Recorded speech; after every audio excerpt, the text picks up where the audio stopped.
अब मैं आपको सूजन टैलरटन का सबूत दूंगा, जो इकलौती ऐसी शख्स है जो इस मामले में कुछ पॉजिटिव बोल सकती है। यह दोपहर का वक्त था, 11 और 12 बजे के बीच। वो ऊपरी मंजिल के सामने वाले बेडरूम में कुछ पर्दे टांगने में लगी थी।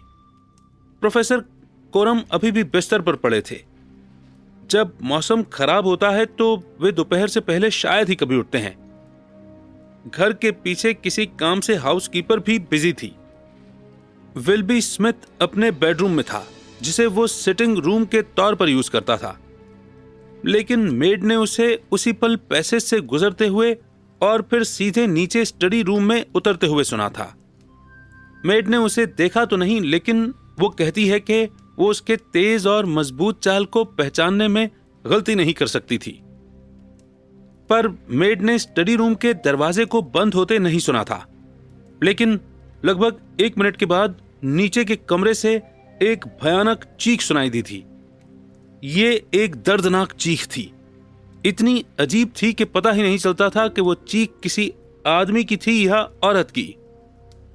और उसी पल वहां एक भारी गड़गड़ाहट हुई, जिसने उस पुराने घर को हिला दिया, और फिर चारों ओर चुप्पी फैल गई। एक पल के लिए मेड डर गई थी और फिर हिम्मत जुटाकर नीचे की ओर भागी। स्टडी रूम का दरवाजा बंद था और मेड ने इसे खोला। अंदर नौजवान विल्बी स्मिथ फर्श पर गिरे हुए थे। पहले तो उसे कोई चोट नहीं दिखी, लेकिन जब उसने मिस्टर स्मिथ को उठाने की कोशिश की तो उसने देखा कि गर्दन के नीचे से खून बह रहा था। ये एक छोटा लेकिन बहुत गहरा घाव था, जिसने कैरोटिड आर्टरी को काट कर रख दिया था। जिस औजार से चोट की गई थी वो मिस्टर स्मिथ के बगल में कारपेट पर पड़ा हुआ था। यह उन छोटे चाकू में से था जो पुराने जमाने के राइटिंग टेबल पर मोम को सील करने के लिए रखे जाते थे। इसमें हाथी दांत का हैंडल और कड़क ब्लेड होता था। यह प्रोफेसर के टेबल की फिटिंग का हिस्सा था। पहले तो मेट को लगा कि नौजवान स्मिथ पहले से ही मर चुका है, लेकिन उसके माथे पर थोड़ा सा पानी डालने पर उसने फौरन आंखें खोली। वो बड़बड़ाया, प्रोफेसर, वो थी। मेड कसम खाने को तैयार है कि स्मिथ ने ठीक ऐसे ही कहा था। उसने कुछ और कहने की पूरी कोशिश की और उसने अपना दाहिना हाथ हवा में उठाया। फिर उसकी जान चली गई। इस बीच घर की देखरेख करने वाली हाउसकीपर भी वहां पहुंच गई, लेकिन उन आखिरी शब्दों को सुनने में उसने देरी कर दी थी। सुजैन को बॉडी के साथ छोड़कर वो प्रोफेसर के कमरे में गई। प्रोफेसर बिस्तर पर परेशान बैठे हुए थे, क्योंकि उन्होंने इतना तो सुन ही लिया था जिससे पता चल गया था कि कुछ तो भयानक हुआ है। मिसेस मार्कर कसम खाकर कहने को तैयार हैं कि प्रोफेसर तब भी अपने नाइट ड्रेस में थे और उनके लिए मोर्टिमर की मदद के बिना कपड़े पहनना नामुमकिन था, जिसके ऑर्डर्स 12 बजे आने थे। प्रोफेसर का कहना है कि उन्होंने दूर से किसी की आवाज सुनी तो थी, लेकिन वो इसके अलावा और कुछ नहीं जानते। वो स्मिथ के आखिरी शब्दों के बारे में कुछ नहीं कह सकते हैं। प्रोफेसर वो थी। वे सोचते हैं कि मिस्टर स्मिथ ने शायद बेहोशी की हालत में ऐसा कहा था। उनका मानना है कि विल्बी स्मिथ का इस दुनिया में कोई दुश्मन नहीं था, और वो ऐसा था ही नहीं कि उसके कारण कोई क्राइम हो सके। उन्होंने ही अपने माली मोर्टिमर को लोकल पुलिस के पास भेजा था। थोड़ी देर के बाद ही चीफ कांस्टेबल मेरे पास आया। मेरे वहां पहुंचने से पहले किसी ने कुछ भी वहां से नहीं हटाया था और सख्त ऑर्डर्स दिए गए थे कि किसी को भी घर तक जाने वाले रास्तों पर नहीं चलने दें। मेरे लिए मिस्टर शर्लॉक होम्स के तरीकों और पैतरों को इस्तेमाल करने का ये एक शानदार मौका था। वहां कुछ ऐसा नहीं है जो काम का हो, सिवाय मिस्टर शर्लॉक होम्स को छोड़कर, मेरे दोस्त ने कड़वी मुस्कुराहट के साथ कहा। ठीक है, चलो हम इसके बारे में सुनते हैं। तुमने क्या क्या काम किया है? मुझे आपके इस पहले प्लान को देखने के लिए कहना है मिस्टर होम्स। इससे आपको प्रोफेसर के स्टडी रूम के पोजीशन और इस मामले के अलग अलग पॉइंट्स के बारे में पता चलेगा। ये आपको मेरी इन्वेस्टिगेशन को फॉलो करने में आपकी मदद करेगा।